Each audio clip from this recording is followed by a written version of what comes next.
na wala naman talagang naibigay na water supply doon sa mga consumer at putik pang lumalabas sa gripo, eh ba't pa magkaroon ng sukatan-sukatan? Mr. Chair, yun ang kailangan natin i-factor. Kung kailan ba talaga yan, tingnan natin yung service. Kaya we will measure that. And then, if you want, sir, we will furnish you a copy of the methodology yung ginawa namin para mapag-aralan nyo rin. Thank you, Attorney Salonga. Go ahead, go back to you. Mr. Chair, timeline, may estimate po ba kayo, at least sa review, kung ano yung range ng refund na maaaring natanggap ng mga consumers ng local water districts, Mr. Chair? Ma'am, wala pa, ma'am. Mr. Chair, sorry. Wala pa. We'll study that. Okay. We'll furnish you a copy of our, Salamat po. Siguro, finish all at the end of the 3-month study, kung ano po yung decision dun sa tanong ng refund, and kung positive, kung ano yung range nun, and maybe kung ano yung formula na pwedeng gamitin po ng local water districts. If I go on to my next question, Mr. Chair, tungkol sa paano ba kumalas at lumaya.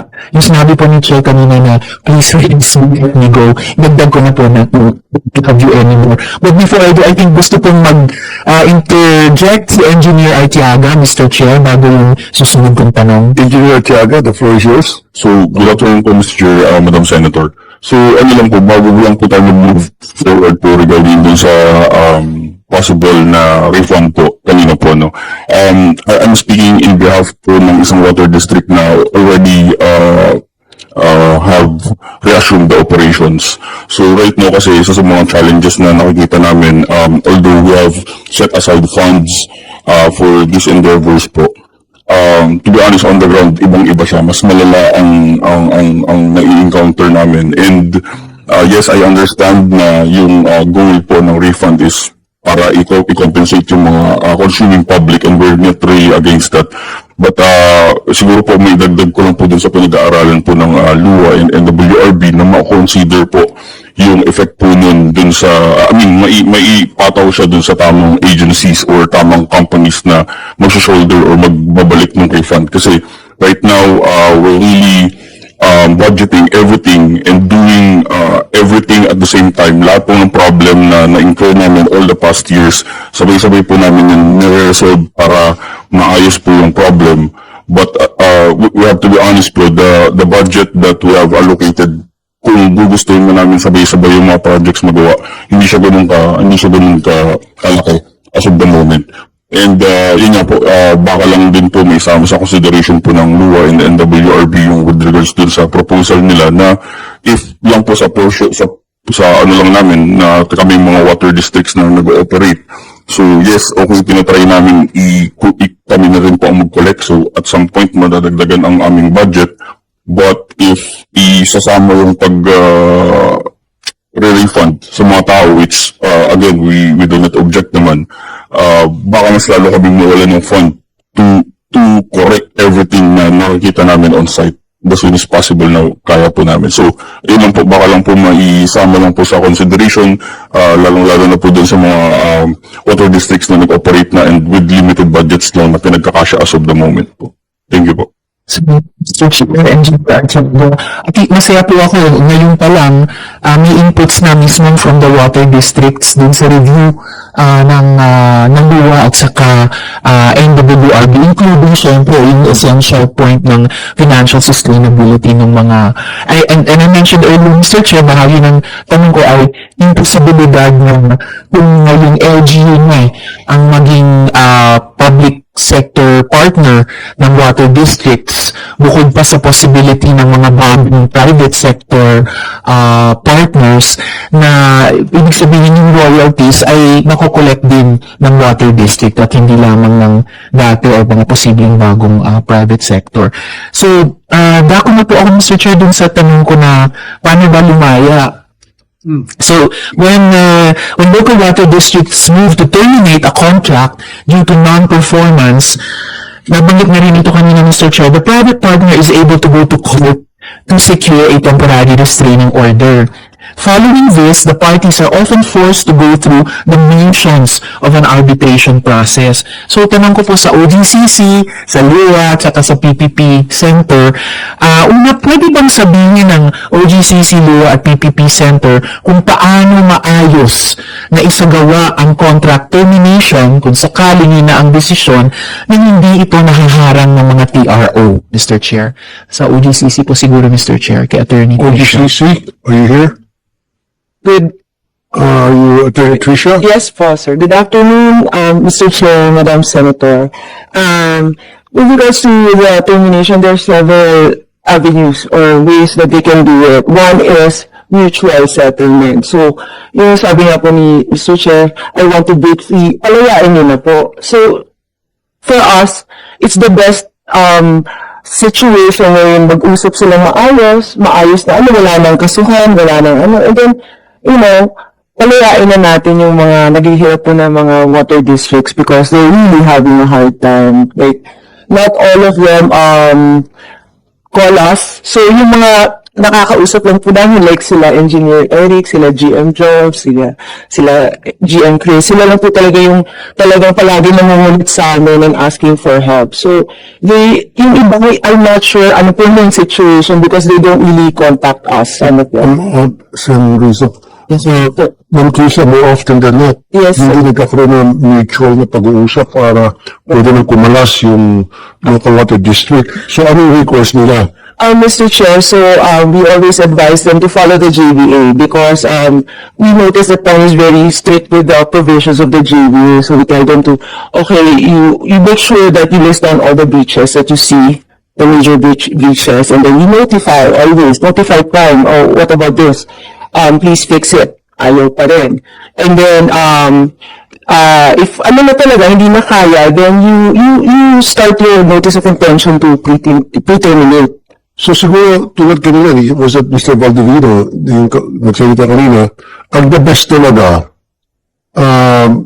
mag-issue muna ng show cause order, Yes, sir. and then after that, pag dumating show cause order, ang susunod niyan, cancellation agad ng BPLO permit, Business Permit Licensing Office. And then, siyempre, pupunta siya sa korte, Yes. kuha ng TRO. Most likely, hindi papanigan ng korte kasi karapatan mo ng local government ang mag-issue ng BPLO. Diba? So, yun siguro magandang course of action na gawin ng iba pang mga LGU may problema sa water district. Do you agree? Yeah, Mr. Chair, yes po. Actually, that's the easiest route.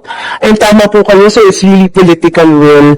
Yung mga nag-issue po ng mga show cause order, suspension, and business permits were actually the mayors who went through last hearing po. So I'm very happy that they really pushed through with it. So, we ordered the water districts to resume the operation pursuant to their mandate because they never gave it up when they signed the JVA, they entered into the JVA. They still have the mandate as a water district. So again, Yeah. political will. Yun nga sinasabi rin ni Yeah. Mr. Baldinino. So, it's only, I don't know if the mayors will pursue cancellation, actual cancellation, kasi they're only at the suspension of the business permit. So, it's actually temporary.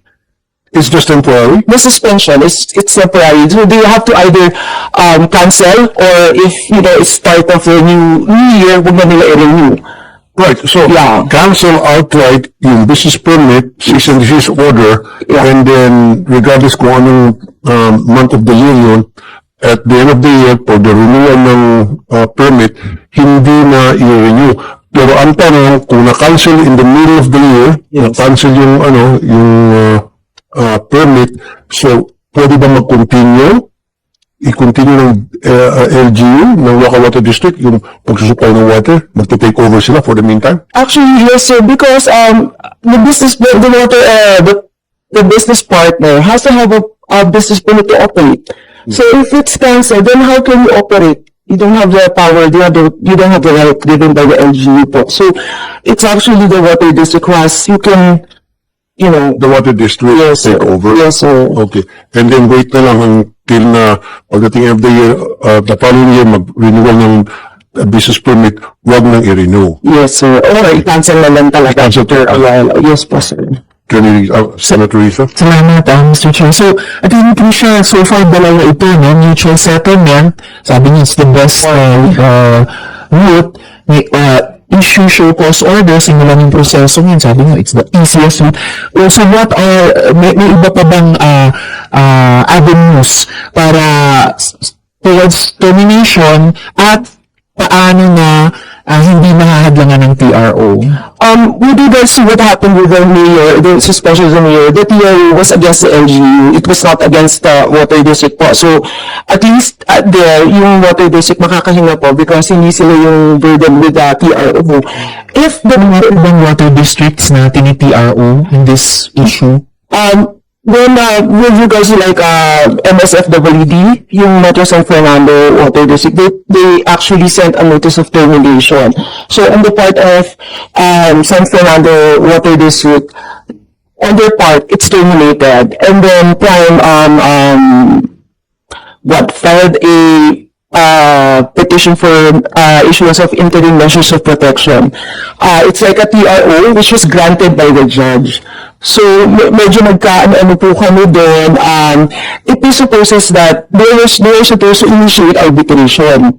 Yung interim measures na yan is given to actually preserve the property before arbitration. Pero until now, wala pa po tayong in arbitration. Alright, Mr. Chair, and then I'll ask about the arbitration also. Pero exactly San Fernando La Union Yes. na naisuan ng protection order ng korte ang Prime.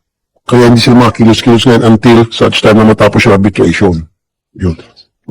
Salamat, Mr. Chair. So, basically, there are two possible routes. Either mutual settlement na parehong hindi masama ang loob, and then yung start the process of termination kahit maaring masama ang loob ng isang party. Okay. So, but if the LGU has to do what it feels it has to do, since OGCC has, taken a special interest in local water districts, I mean, with the ruling, the opinion in 2023 na sinisite ng mga water districts, may paraan ba, may payo ba, paano as smoothly as possible magkaroon ng either mutual or unilateral termination, settlement or termination na hindi na magkakaroon pa ng TRO. And then I'll ask about the arbitration, Mr. Chair. Ma'am, sir. Well, actually, even if the water district issue that termination, we have to still go through arbitration because of the just compensation aspect. We have to wind it up. So, meron po ganun talaga. But unless, the private party actually, sige mag-usap na tayo, okay na to, o pinalambat natin, ganyan. So, that is the best. If we go through with the mayor's cancellation, they still have to settle it. They still have to figure out the just compensation. So, meron pa rin po next step after the cancellation of the business permit. So, they have to terminate pa rin po, ma'am. I understand po, Mr. Chair. Ang huling tanong ko mamaya ay tungkol nga dun sa just compensation. So, okay. Paliwanag po yung proseso ng arbitration sa mga joint venture agreement. Kung pwede po magbigay ang OGCC ng mga konkretong halimbawa kung ano-anong maaring makamit sa prosesong ito. At sa sitwasyon na naniniwala ang isang panig, kunyari, pumasok ang LGU water district sa arbitration. Pero if at some point, may pakiramdam sila na walang patutunguhan ng arbitration, paano ito nila matitigil para makapag-move on na, please release me, let me go din, para makapag-move on na sa proseso ng pagpapawalang visa ng joint venture agreement, Mr. Chair? No, I think in arbitration, actually, the arbitrator will settle it finally. But in the middle of it, if they can agree pa rin, I think they will allow naman po settlement. So, para tapos na. But it entails expenses din, arbitration. That's why the water districts are very hesitant to go into it. Some of them don't really have the money. So, talagang ayaw nila, kung pwede nga po yung Prime na lang po ang mag-initiate para yung initial ko sila na Kasi wala po talagang yung money, kawawan po talaga sila. So, yeah. Pag Yes, Mr. gusto mag-initiate yung magbabayad sa arbitration, sa fee, I think it's 200 something thousand. Senator, can I speak on that matter? As a water district under JP. Mr. Vicente Hoyas, is that Joyce or Hoyas? Oh, yes, Mr. Hoyas, go ahead, sir. yung pong arbitration ay unang-una magastos.